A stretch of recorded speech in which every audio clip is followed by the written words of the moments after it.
यूं ही नहीं कहते हारे का सहारा बाबा खाटू श्याम हमारा। ऐसे बने खाटू श्याम भगवान।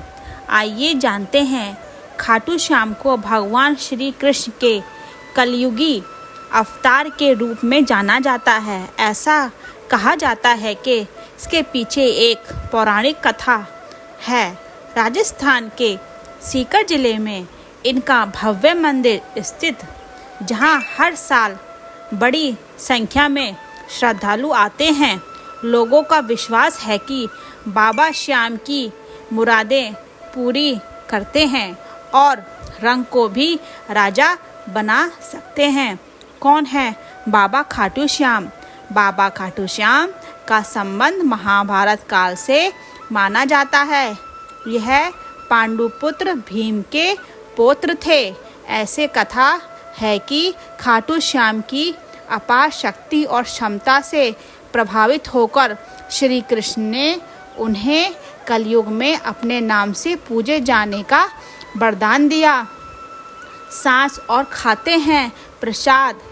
आज भी राम नाम की माला जप रहे हैं हनुमान। खाटू श्याम की कथा लक्षागृह की घटना में प्राण बचाकर वन वन भटकते पांडवों की मुलाकात हिंडवे नाम की राक्षसी से हुआ। यह भीम को पति के रूप में प्राप्त करना चाहती थी। माता कुंती की आज्ञा से भीम और हिंडवा नाम का विवाह हुआ, जिससे घटोत्कच का जन्म हुआ। घटोत्कच का पुत्र हुआ बर्बरीक, जो अपने पिता से भी शक्तिशाली और मायावी था। बर्बरीक देवी का उपासक था। देवी के वरदान से उन्हें 3 दिव्य बाण प्राप्त हुए थे, जो अपने लक्ष्य को भेद कर वापस लौट आते थे, जिनकी वजह से बर्बरीक अजय हो गया। महाभारत के युद्ध के दौरान बर्बरीक युद्ध देखने के इरादे से कुरुक्षेत्र आ रहा था। श्री कृष्ण जानते थे कि अगर बर्बरीक युद्ध में शामिल हुआ तो परिणाम पांडवों के विरुद्ध होगा। बर्बरीक को रोकने के लिए श्री कृष्ण गरीब ब्राह्मण बनकर बर्बरीक के सामने आए। अनजान बनते हुए श्री कृष्ण ने बर्बरीक से पूछा कि तुम कौन हो और कुरुक्षेत्र क्यों जा रहे हो? जवाब में बर्बरीक ने बताया कि वह एक दानी योद्धा है, जो अपने एक बाण से ही महाभारत का निर्णय कर सकता है। श्री कृष्ण ने उसकी परीक्षा लेनी चाहिए तो उसने एक बाण चलाया, जिससे पीपल के पेड़ के सारे पत्तों में छेद हो गया और एक पत्ता श्री कृष्ण के पैर के नीचे था, इसीलिए बाण पैर के ऊपर ठहर गया। श्री कृष्ण बर्बरीक की क्षमता से हैरान थे और किसी भी तरह से उसे युद्ध में भाग लेने से रोकना चाहते थे। इसके लिए श्री कृष्ण ने बर्बरीक से कहा कि तुम तो बड़े पराक्रमी हो, मुझ गरीब को कुछ दान नहीं दोगे? बर्बरीक ने जब दान मांगने के लिए कहा तो श्री कृष्ण बर्बरीक से उसका शीश मांग लिया। बर्बरीक समझ गया कि यह ब्राह्मण नहीं कोई और है और वास्तविक परिचय देने के लिए कहा। श्री कृष्ण ने अपना वास्तविक परिचय दिया तो बर्बरीक ने खुशी खुशी शीश दान देने का स्वीकार कर लिया। रात भर भजन पूजन कर फाल्गुन शुक्ल पक्ष द्वादशी को स्नान पूजा करके बर्बरीक ने अपने हाथ से अपना शीश श्री कृष्ण को दान कर दिया। शीश दान करने से पहले बर्बरीक ने श्री कृष्ण से युद्ध देखने की इच्छा जताई, इसीलिए श्री कृष्ण ने बर्बरीक के कटे हुए शीश को युद्ध अवलोकन के लिए एक ऊंचे स्थान पर स्थापित कर दिया। युद्ध में विजय ही प्राप्त होने पर पांडव विजय का श्रेय लेने हेतु वाद विवाद कर रहे थे। तब श्री कृष्ण ने कहा, इसका निर्णय बर्बरीक का शीश कर सकता है।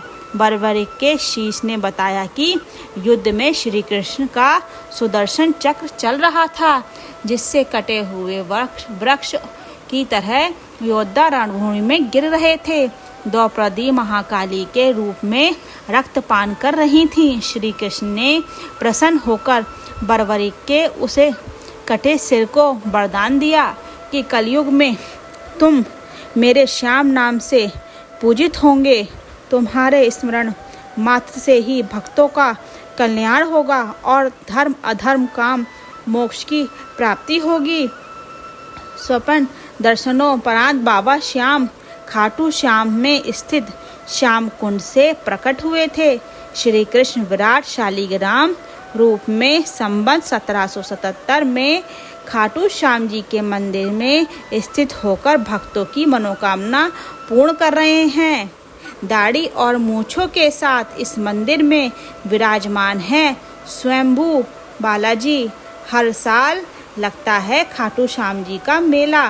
प्रत्येक वर्ष होने वाली होली के दौरान खाटू श्याम जी का मेला लगता है। इस मेले में देश विदेश से भक्तजन बाबा खाटू श्याम जी के मंदिर के लिए आते हैं। इस मंदिर में भक्तों की गहरी आस्था है। बाबा श्याम हारे का सहारा, लखदातार खाटू श्याम जी, मोविनंदन, खाटू का नरेश और शीश का दानी, इन सभी नामों से खाटू श्याम जी को उनके भक्त पुकारते हैं। खाटू श्याम जी मेले का आकर्षण यहाँ होने वाली मानव सेवा भी है। बड़े से बड़े घराने के लोग आम आदमी की तरह यहाँ आकर श्रद्धालुओं की सेवा करते हैं। कहा जाता है ऐसा करने से पुण्य की प्राप्ति होती है। खाटू श्याम जी के चमत्कार भक्तों की इस मंदिर में इतनी आस्था है कि वह अपने सुखों का श्रेय नहीं उन्हें देते हैं। भक्त बताते हैं कि बाबा खाटू श्याम सभी की मुरादें पूरी करते हैं। खाटू श्याम में आस लगाने वालों की झोली बाबा खाली नहीं रखते। अगर खाटू श्याम जी के सच्चे भक्त हो तो हमारे चैनल को सब्सक्राइब कर लो और लाइक करके कमेंट में श्री खाटू श्याम जी का जयकारा लगाओ। खाटू श्याम जी सभी की मनोकामना पूरी करते हैं। धन्यवाद।